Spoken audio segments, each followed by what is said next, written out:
सर्व महापुरुष की ज्यांनी त्यांचं संपूर्ण आयुष्य दुःखामध्ये घालून आपल्या झोळीमध्ये सुख टाकलं आणि आज त्या वैभवाने स्वाभिमानाने सन्मानाने आपण जीवन जगतो। त्या सर्व महापुरुषांना तिरवार अभिवादन करतो। तसेच इथे जमलेले भिक्खुगण वर्ग यांना तिरवार अभिवादन करतो व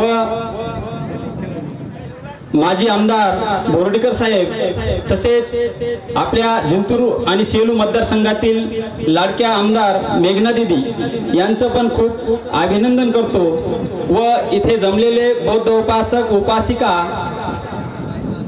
या सर्वांचं अभिनंदन करतो व सर्वांचं एका चाळरूपीत स्वागत करतो की मनहर्षाने फुलून गेले आज ह्या मंगल दिनी स्वागत आपले करीत तो मी काव्य फुले उधळणी काव्य फुले उधळणी।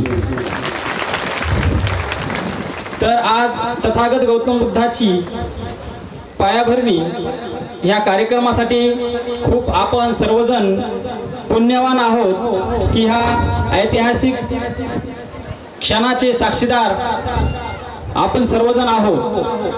तर इसवी पूर्व 232 मध्ये महान राजे सम्राट अशोक यांच्या काळामध्ये बौद्ध धर्माचा प्रसार झाला आणि 84,000 स्तूप त्यांनी त्यावेळेस स्थापन केले आणि ते आज त्यांच्या प्रेरणा घेऊन बौद्ध धर्माचा प्रचार चालू आहे। तसेच आज तथागत गौतम बुद्धाच्या मूर्तीचं पायाभरण नसून समता स्वातंत्र्य प्रेम बंधुत्व प्रज्ञाशील शांतीचा संदेश जिथून ज्ञानाची ज्योत पेटती त्या ज्योतीच्या क्षणाला साक्षीदार आहोत आपण सर्वजण आणि हे दिदीचं पुण्यवान काम आहे। आणि दिदी सम्राट अशोकाचं नाव आजपर्यंत आहे सूर्यचंद्र आहे तोपर्यंत होणार आहे आणि ही स्तूप तुमच्या साक्षीने तुमच्या सहकार्याने ते होणार आहे। समाजाचा नाव घेतल्याशिवाय राहणार नाही ही मी समाजाच्या वतीने साक्ष देतो।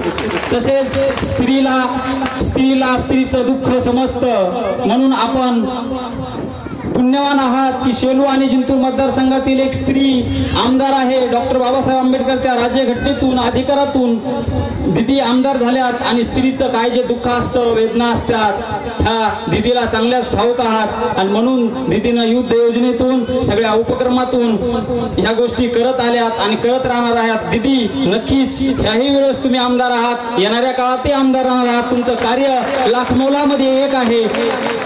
आयोजकांनी मला बोलण्याची संधी दिली त्याबद्दल मी त्यांचं धन्यवाद करतो। दिदी बोलायचं भरपूर आहे पण वेळ कमी असल्यामुळं मी सर्वांना